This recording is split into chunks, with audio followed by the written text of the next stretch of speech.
2வது அதிகாரம். 4 மாதங்கள் ஜெபித்ததற்கு பிறகு, அன்பு சகோதர சகோதரிகளே, ஏதாவது அசாத்தியமான ஒன்றை நீங்கள் சாத்தியமாக்க வேண்டும் என்று ஆசைப்படுவீர்கள் என்றால் உங்கள் ஜெப வாழ்க்கை கிரமமாக இருக்க வேண்டும். என்னுடைய வாழ்க்கையில ஒரு பெரிய பிரச்சனையை நான் எதிர்கொண்டு வருகிறேன், அதை தீர்ப்பது எனக்கு அசாத்தியமாக இருக்கிறது, சாத்தியமாகவே இல்லை என்கிற சூழலுக்குள் யாராவது இருக்கின்றீர்களா? ஒரு பிரச்சனை இருக்கிறது, அதற்கான தீர்வு எனக்கு சாத்தியமாகவில்லை. ஒரு கஷ்டம் உண்டு, அதன் தீர்வு எனக்கு சாத்தியமாகவில்லை. கஷ்டம் கஷ்டமாகவே, பிரச்சனைகள் பிரச்சனைகளாகவே தொடர்ந்து கொண்டிருக்கிறது. அவையிலேனோ எனக்கு அசாத்தியமாய் காணப்படுகிறது என்போர் இருப்பீர்கள் என்றால் கையை கொஞ்சம் உயர்த்தி காமிக்கிறீங்களா? அசாத்தியமான பிரச்சனைகளை எதிர்கொள்கிறேன் என்று சொல்வோர். S S S. சில பேர் ஏனோ கை வைத்தவில்லை, ஒருவேளை அவங்க சாதாரணமானவங்களா இருப்பாங்கன்னு நினைக்கிறேன். எதையும் சாதிக்க முடிந்தவர்களாக இருப்பாங்க. வேணா அவங்க கிட்ட கேட்டு பாருங்க எப்படி சாத்தியம்னு. அவங்க சொல்லிடுவாங்க, சொடக்கு போடுறதுக்குள்ள சொல்லிடுவாங்க. இன்று என் வாழ்க்கையில இருக்கிற காரியங்கள் எல்லாம் அசாத்தியமாக தோன்றுகிறது என்று நீ சொல்வாயானால் அதற்கு தீர்வு இருக்கிறது. அது என்ன? ஜெபம். கஷ்டம் வருகிற போது ஜெபிப்பது அல்ல, பிரச்சனை வருகிற போது ஜெபிப்பது அல்ல. திடீரென்று உனக்கு எதிராக சோதனைகள் வரும்போது மாத்திரம் ஜெபிக்கிற வாழ்க்கையில் நம்ம சில பேருக்கு அப்படிப்பட்ட ஜெபம் தான் இருக்கிறது. அந்த பழக்கத்தை விட்டு வெளியே வருவது நல்லது. ஏற்கனவே ஒரு முறை சொல்லியிருக்கிறேன், சந்தர்ப்பம் வந்ததால் மீண்டும் ஒரு முறை சொல்லுகிறேன். சில பேர் ஒரு கப்பலிலே பிரயாணம் பண்ணி கொண்டிருந்தார்கள். ரொம்ப சந்தோஷமா ஆடல் பாடலோட ஆனந்தமா பிரயாணம் பண்ணிக்கிட்டு இருக்கிற சமயத்துல அந்த கப்பலை இயக்கி கொண்டிருந்த மாலுமி வந்து சொன்னார், உங்கள் எல்லோருக்கும் ஒரு துக்ககரமான செய்தி. அது என்னவென்றால், கொஞ்ச நேரத்தில் நம்முடைய கப்பல் மூழ்கவிருக்கிறது. கீழே தண்ணீர், கப்பலின் அடிப்பகுதியிலே தண்ணீர் உள்ளே வந்து கொண்டிருக்கிறது.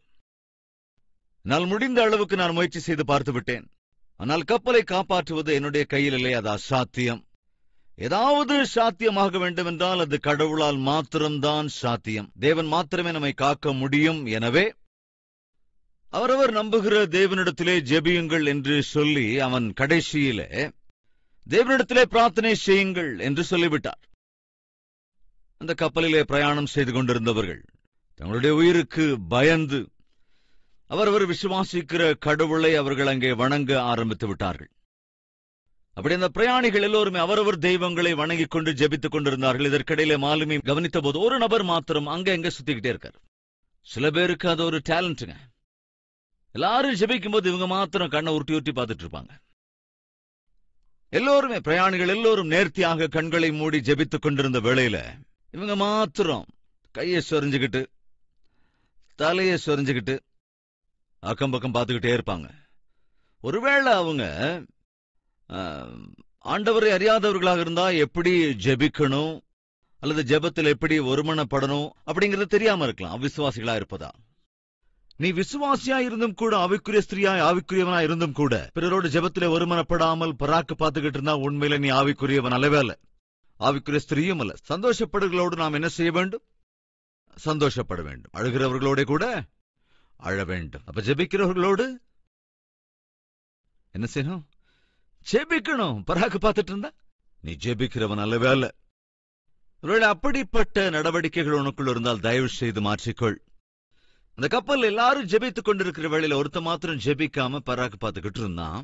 அந்த கேப்டன் வந்து சொன்னார், யோ யோ செத்து போயிட்டு இருக்கேன், நாம தேவனிடத்துல விண்ணப்பம் பண்ணியா? தேவனை தவிர நம்மளை இன்னைக்கு காப்பாத்துறதுக்கு சான்ஸே கிடையாது. Only God can save us. ஜெபம் பண்ணு.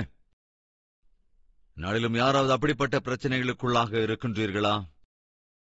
தேவன் மாத்திரம்தான் என்னுடைய பிரச்சனைக்கு தீர்வை தர முடியும்.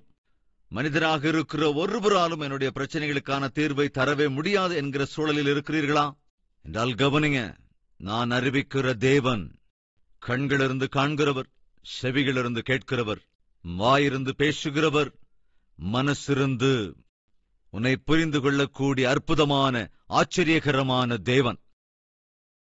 நீ செய்ய வேண்டியதென தேவனிடத்திலே ஜெபம். இந்த கப்பலுடைய கேப்டன் சொன்ன வார்த்தையை கேட்டு அவர் ஜெபித்தார். என்னவென்று தெரியுமா? தேவனே,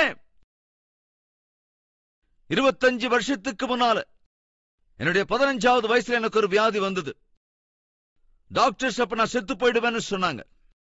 அப்போ ஜெபம் பண்ண என்ன சுகப்படுத்துங்கன்னு சுகப்படுத்துனீங்க. அதனால தான் உயிர் படைச்சேன். 25 வருஷத்துக்கு அப்புறம் திரும்பவும் என் உயிருக்கு ஆபத்து வந்திருக்கு. இந்த டைமும் நீங்க தான் என்ன காப்பாத்தணும். மறுபடியும் 25 வருஷம் உங்க வழிக்க வரமாட்டேன். எப்ப வரைக்கும் ஆண்டவருடைய வழிக்கு வரமாட்டாரா? மறுபடியும் இந்த மாதிரி உயிருக்கு ஆபத்து வர்ற வரைக்கும் நம்முடைய வழியிலேயே நம்மளையும் அப்படிப்பட்டவங்க இருக்காங்கல்ல. கஷ்டம் வந்தா மட்டும்தான் ஆண்டவரை தேடுறது. அதாவது பிரச்சனை வந்தா தான் ஆண்டவரை தேடுறது. வியாதி வரும்போது ஆண்டவரை தேடுறது. இல்லைன்னா ஆண்டவருக்கும் நமக்கு எந்த சம்பந்தமும் இருக்காது.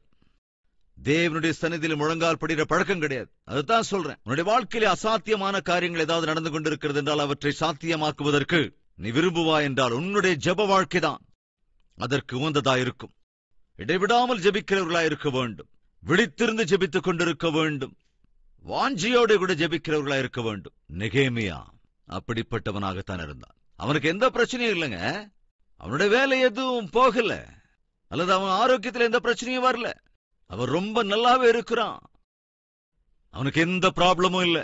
ஆனாலும் அழுதான். காரணம், தேவனுடைய பிரஜைகள் என்று அழைக்கப்பட்ட அந்த யூதர்கள் சிதறிப் போனார்கள். தேவனுடைய பட்டணமாக கட்டப்பட்டிருந்த எருசலேம் தகர்த்து போடப்பட்டிருந்தது. எந்த பிராகாரங்களுக்காக தேவன் தம்முடைய நாமத்தை கனப்படுத்திக் கொண்டாரோ, பிரஜைகள் எல்லாம் சந்தோஷப்பட்டார்களோ, அந்த பிராகாரங்களும் தகர்த்தப்பட்டு போனது. தேவனிடத்தில் அன்பு கூறுகிறவனாயிருந்தவன், தேவனுடைய நோக்கங்களின் அடிப்படையில செய்யக்கூடியவனாக இருந்தவன், பொறுப்போடு இருந்தவன், ஆண்டவரே, நீர் நேசித்த பட்டணம் தகர்த்து போடப்பட்டு விட்டது. நீர் நேசித்த உம்முடைய பிரஜைகள் ஒன்றுமில்லாமல் சிதைந்து விட்டார்கள். நீர் மிகவும் நேசித்த ஆலயமும் தகர்க்கப்பட்டு விட்டது. ஏன் இப்படிப்பட்ட ஒரு நிலைமை? தான் நல்லா இருந்தா போதும் என்று நினைக்கிற சுயநலவாதி அல்லவே அல்ல. தன்னை சுற்றியிருந்த சூழ்நிலைகளை பார்த்தபோது அவைகள் சரியாக வேண்டும் என்று ஏங்கினவன். அன்பு சகோதர சகோதரிகள், எப்போது உங்களுக்காக மாத்திரமே ஜெபம் பண்ணிக்கிட்டு இருக்காதீங்க. நம்மள நிறைய பேர் காலையிலிருந்து சாயங்காலம் படுக்கிற வரைக்கும் எப்ப ஜெபிச்சாலும் உங்களுக்காக மட்டுமே ஜெபிச்சுக்கிட்டு இருக்கீங்க. எப்ப பார்த்தாலும் உங்களுக்காகத்தான். ஆண்டவரே, என்ன ஆசீர்வதிங்க, எங்க குடும்பத்தை ஆசீர்வதிங்க, எங்க பிள்ளைங்களை ஆசீர்வதிங்க, என்னுடைய வேலையை ஆசீர்வதிங்க, என்னுடைய ஆரோக்கியத்தை சரிப்படுத்துங்க, என்னுடைய குடும்பத்தை காட்டுங்க. என்னுடைய என்னுடைய என்னுடைய என்னுடைய என்னுடைய சுயநலத்தோடு கூடிய பிரார்த்தனை. உனக்காக நீ ஜெபிப்பது தப்பென்று நான் சொல்ல வரவில்லை. ஆனால் அதோடு மாத்திரம் ஜெபத்தை நிறுத்தாதே என்று சொல்லுகிறேன். வேதம் தெளிவாய் சொல்கிறது, அன்று மோசே மன்றாடுகிற வேளையில மோசே மன்றாடி, ராஜாவே, கர்த்தாவே, ஜனங்கள் மீது நீர் கோபப்பட்டால் ஆண்டவரே, இவர்கள் ஒன்றுமில்லாமல் போய்விடுவார்களே. இவர்களை எவ்வளவோ நேசித்து எகிப்திலிருந்து விடுதலை செய்து கொண்டு அழைத்து வந்து வனாந்தரத்திலே அவர்களை விட்டுவிட்டார்.